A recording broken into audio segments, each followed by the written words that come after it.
No vídeo anterior, a gente viu que o objeto da contabilidade é o patrimônio. E o seu principal objetivo é gerar informações para a tomada de decisão. Então, a contabilidade vai auxiliar na tomada de decisão. Mas de quem seriam essas decisões? Então, todas as pessoas ou entidades que necessitam de alguma informação contábil para tomar a decisão são chamados de usuários. E esses usuários da informação contábil são classificados em internos e externos. Alguns exemplos. Então, como usuários internos da informação contábil, temos todos que estão dentro da empresa. Empregados, diretores, encarregados de produção, encarregados de vendas. E quais seriam essas informações que eles necessitam? Então, os empregados vão precisar de fluxo de caixa capaz de assegurar uma boa remuneração, né? Então, empregados, eles estão interessados em saber se a empresa terá condição de pagar o seu salário. Já os diretores, eles querem saber o desempenho e a rentabilidade da área em que estão trabalhando. Encarregados de produção vão precisar de informações com relação à produtividade, análise das variações de desempenho. Encarregados de vendas vão precisar de informações a respeito do desempenho das vendas por região, da linha de produto, quais são os tipos de produtos que estão mais sendo vendidos, quem são os vendedores, entre outros. Isso, então, no contexto interno de uma empresa. Já no contexto externo, temos, então, os usuários externos da informação contábil, que é representado por instituições financeiras, entidades governamentais, acionistas e cotistas, sindicatos, entre outros. Então, as instituições financeiras, elas vão ter interesse em saber a capacidade de pagamento da empresa. Se a empresa fez um empréstimo, um financiamento, esse banco ou essa instituição financeira, ela precisa saber se aquela empresa realmente tem potencial de pagar esse empréstimo. Entidades governamentais, eles vão querer ter informações do lucro da empresa, claro, para estar aplicando os impostos sobre esse lucro, da produtividade e também do valor adicionado que essa empresa está aí contribuindo com a sociedade.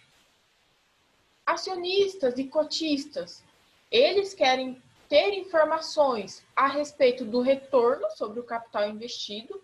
Então, uma vez que eles investiram dinheiro nessa empresa, eles querem saber, então, qual que é o retorno sobre esse investimento.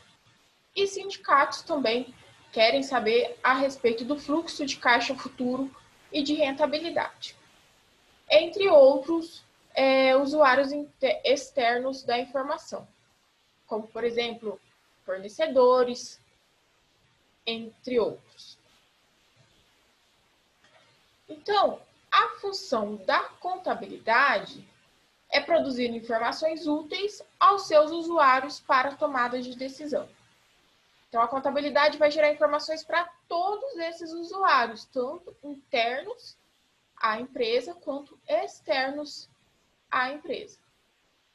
E essa informação vai ser gerada, então, por meio da coleta de dados e transforma esses dados em informações. Essas informações, então, são chamadas de relatórios. O relatório contábil é a expressão resumida e ordenada de dados colhidos pela contabilidade.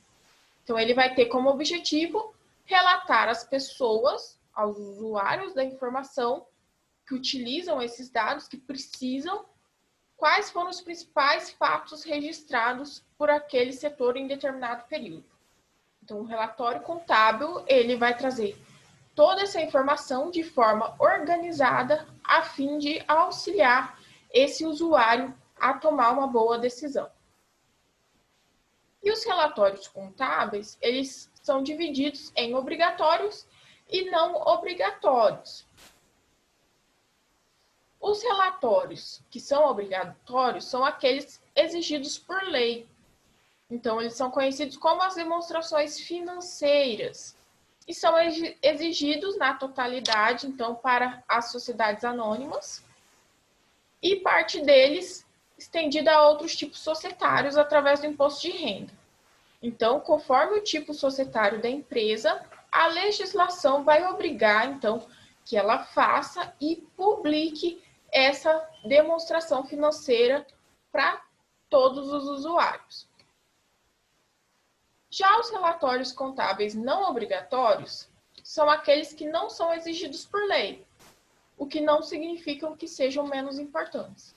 Então, os relatórios que não são obrigatórios, eles também são importantes, né? Só que não são obrigados por lei a serem publicados.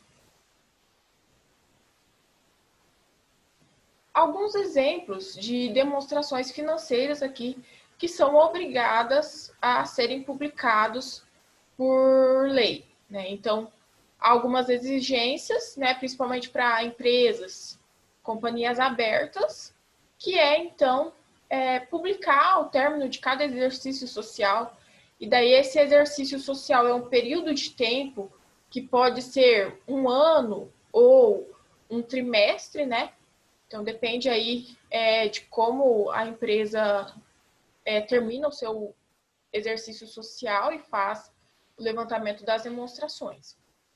Então, algumas das demonstrações que são obrigadas a serem publicadas é o balanço patrimonial, a demonstração do resultado do exercício, a demonstração dos lucros ou prejuízos acumulados, ou demonstração das mutações do patrimônio líquido, demonstração dos fluxos de caixa e a demonstração do valor adicionado, então, para empresas de capital aberto. Então, essas são demonstrações contábeis de publicação obrigatória. Cada uma delas tem uma função diferente. Então, no segundo módulo, a gente vai estar falando um pouco sobre o balanço patrimonial. Então, como que é estruturado um balanço patrimonial, quais as informações que são apresentadas nesse relatório contábil. Estou fazendo um resumo aqui para a gente encerrar esse módulo. Então, o que a gente viu até agora? Então, a contabilidade, ela é uma ciência que tem como principal objetivo transformar dados em informações. Essas informações aí que são chamados de relatórios contábeis.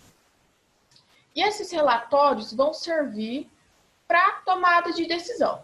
E tomada de decisão de quem?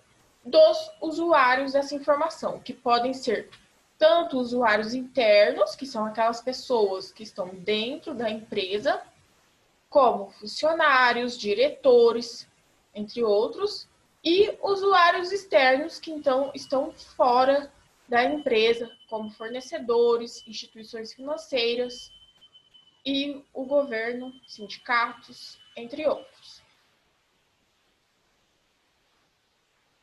As referências utilizadas nesse módulo então, foi o livro de contabilidade, teoria e prática, e também curso de contabilidade para não contadores. Então, se alguém tiver interesse em estar se aprofundando nesses aspectos abordados, é só consultar esses livros. Então, encerramos aqui o primeiro módulo de aspectos básicos da contabilidade. Agradeço a atenção de vocês. Caso tenham dúvidas, sugestões, deixem um comentário lá no fórum que eu estarei respondendo vocês. Obrigada.